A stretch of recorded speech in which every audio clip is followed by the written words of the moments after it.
Bonjour et bienvenue sur cette nouvelle vidéo. Alors, vous devez l'entendre, mais oui, c'est assez particulier parce que je suis au volant d'un véhicule diesel. Je vous laisse deviner lequel, je vous le révèle dans quelques secondes. Mais oui, ça fait 2 semaines que je suis en train de tester des véhicules diesel. Et plutôt que de faire des essais individuels sur ces véhicules-là, parce que l'intérêt reste assez limité de par cette période un petit peu compliquée pour cette motorisation qui était pourtant la chouchou des Français dans les années 2000, je voulais qu'on s'interroge un petit peu sur l'état du diesel en France en 2024. Aujourd'hui, pas de suspense, je suis au volant d'une Clio 5 phase 2, donc la restylée, en version DCI 100. Donc avec le fameux moteur DCI K9 de Renault qui est un moteur très efficace, très fiable depuis 2012 et quasiment indestructible. Et je vais commencer par vous faire une confidence. De ma carrière, de ma vie d'automobiliste, j'ai jamais réellement aimé le diesel. Certains de mes amis diront que je suis un anti-diesel, ce qui n'est pas vrai. J'ai possédé 2 diesels dans ma vie d'automobiliste. J'ai pas mal aimé les conduire. Mais voilà, le diesel, c'est pas trop pour moi. Et j'imagine que vous êtes nombreux à vous être abonnés sur cette chaîne parce qu'on parle beaucoup d'hybride. Et je pense que vous aussi, vous aimez un peu plus l'hybride que le diesel. Ça me paraît assez évident. Alors pourquoi j'aime pas le diesel? Oui, c'est très efficient et ça consomme très peu de carburant. D'accord, ça on a compris. Mais en termes d'agrément de conduite, je m'y retrouve pas. Même sur les diesels les plus récents, mais ça je vais y revenir juste après. Niveau fiabilité aussi, bon, le diesel c'est un peu plus complexe qu'un moteur essence à puissance équivalente. Et attention à relativiser puisque ce que je dis là, ça valait dans les années 2000. Aujourd'hui, on a des moteurs essence quasiment aussi complexes que les diesels malheureusement. Donc qui connaissent plus ou moins les mêmes problèmes, turbo, vanne EGR, FAP, etc. Mais l'époque à laquelle on nous avançait les bénéfices du diesel, notamment dans les années 2000, je pense à la Clio 3 DCI qui était une voiture que tout le monde s'arrachait, même encore aujourd'hui, les cotes sur ces voitures explosent parce que c'est un moteur fiable, très peu consommateur, on est quand même à plus de 1200 km sur un plein. Moi le problème ça va être vraiment l'agrément.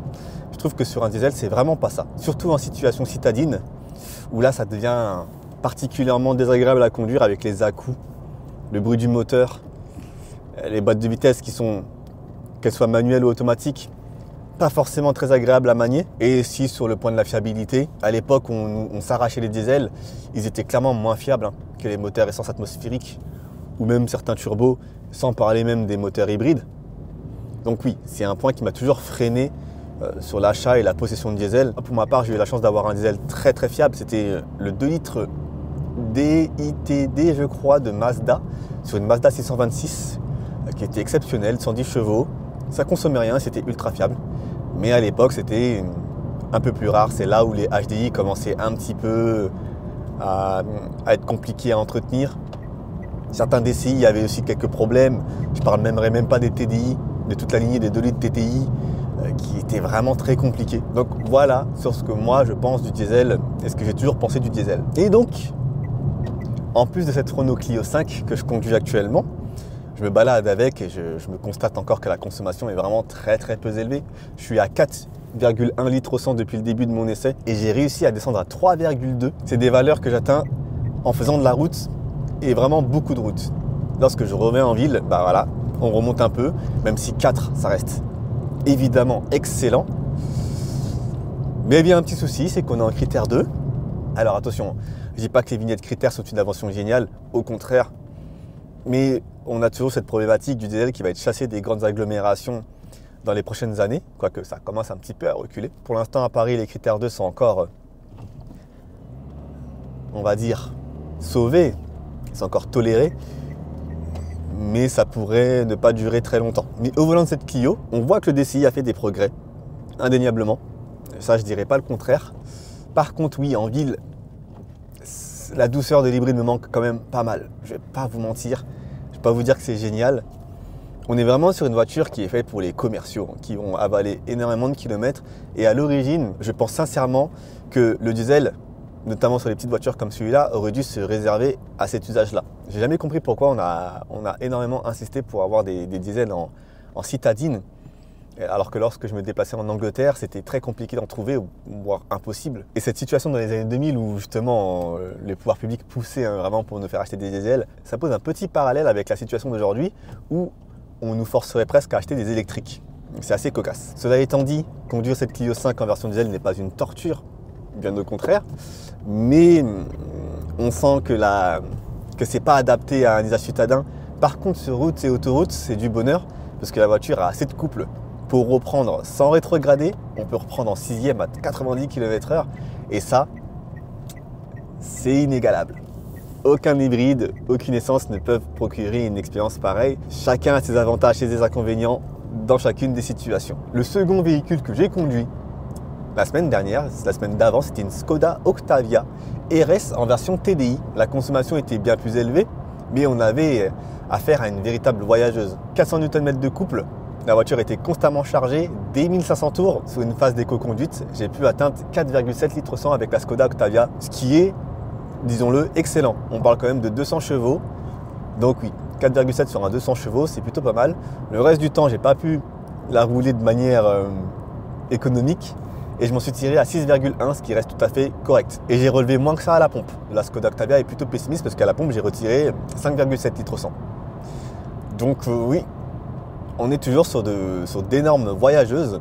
Et je me demande, à l'heure où on propose des leasings sociaux avec un kilométrage minimum entre le travail et le domicile, je crois que c'est 18 km ou 15 km. C'est un avis, hein, c'est une proposition, on en fait ce qu'on veut. Pourquoi on ne proposerait pas un pass diesel, une exonération ou une tolérance de diesel dans certaines zones critères, ZFE, pour ceux qui font plus de 50 à 60 km par jour dans leurs fonctions de commerciaux ou d'industriels.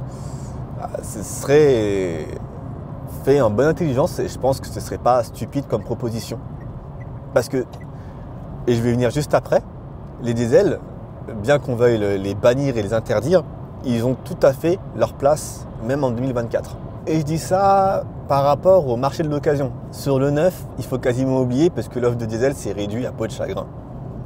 Cette Clio, elle est disponible uniquement en finition évolution, donc vous n'aurez même pas le tiers des équipements que vous pourrez trouver en essence ou en hybride. Par exemple, pour démarrer la voiture, ça se fait avec une clé classique. On n'a pas de caméra de recul et le choix des jantes sera extrêmement limité par exemple. Enfin, tout est fait pour que vous ne choisissez pas cette motorisation et je peux le comprendre. Cependant, sur l'occasion, c'est une autre histoire parce qu'avec le désamour pour le diesel, les côtes sont en train de s'effondrer et il y a quand même de sacrées bonnes affaires à faire. Et sur un tarif référence de 15 000 €, on trouve des voitures qui ont sacrément bien décoté. On ne va pas partir du côté des Allemandes parce que on arrivera toujours à me rétorquer qu'aller en Allemagne les chercher sera plus intéressant. Mais on va parler française, donc généraliste, Access Premium avec Peugeot, on va considérer Peugeot comme l'Access Premium, et du Premium. Donc chez les françaises, hein, parce qu'on a quand même les meilleurs moteurs diesel au monde, je le pense, très sincèrement, que ce soit en DCI ou en HDI, surtout dans les dernières générations avec les plus gros blocs, hein, je parle des 2 litres HDI, on a des Peugeot 308 de deuxième génération, très récentes, avec pas beaucoup de kilomètres, maximum 150 000, qu'on peut trouver en finition GT Line avec le 2 litres Blue HDI de 180 chevaux. Et je trouve qu'à 15 000 €, c'est une super affaire. Bien entendu, il faudra surveiller l'AdBlue qui provoque quelques soucis, sans dire que c'est une bouchée de pain parce que je respecte le fait que tous les budgets ne soient pas les mêmes. Ça reste une somme convenable à mettre dans une voiture d'occasion aujourd'hui. Une Peugeot 308 en Blue HDI 180, c'est plutôt pas mal. En plus gros, on pourra aller trouver des 508, mais de première génération en phase 2, même s'il sera plus compliqué à trouver que sur le 308. En plus généraliste, on aura des Renault Talisman. Alors les Renault Talisman, le moteur est fiable. Le DCI n'a pas de problème particulier. Les bugs vont surtout intervenir au niveau de l'électronique de la voiture. Mais pareil, on a de superbes affaires à se faire avec des talismans en très bon état, sans trop de kilomètres, qui vont se trouver autour des 15 000 € encore une fois. Et chez le Premium, pas d'allemande, pas de japonaise, mais je pense plutôt à de l'italienne avec l'Alfa Romeo Giulia. Magnifique voiture au demeurant, qu'on pourra trouver avec son moteur 2 litres de diesel. Pas à 15 000 €, il faudra mettre légèrement plus, mais c'est une excellente voiture, très dynamique, propulsion, très agréable à conduire, avec des sensations de conduite qui sont vraiment excellentes au niveau d'une BMW série 3. Et trouver un véhicule aussi abouti, autour des 17 500 €, 20 000 €, pareil, je trouve ça assez intéressant, en sachant qu'en essence, la même Alfa Romeo Giulia, elle commence plus au-dessus des 20 000 €. Voilà pour cette vidéo de réflexion sur l'état du diesel en 2024. Est-ce que ça vaut le coup? Alors, à l'heure à laquelle je tourne cette vidéo, peut-être pas. Mais on commence à sentir quelques hésitations, notamment au niveau du législateur, concernant le fameux arrêt de la vente de voitures thermiques d'ici 2035. Certaines voix commencent à s'élever pour essayer de remettre en question cette limite. Donc il va être assez intéressant de voir ce qui va se passer même pour les moteurs diesel. Je rappelle que le diesel n'a pas d'équivalent en termes d'efficience, notamment sur long trajet. C'est le type de moteur qui se comportera le mieux à vitesse stabilisée. Et je trouve dommage qu'on essaye de remplacer le diesel par l'hybride rechargeable qui n'a pas la même efficience. Après, il y a l'hybride rechargeable diesel chez Mercedes qui marche plutôt bien.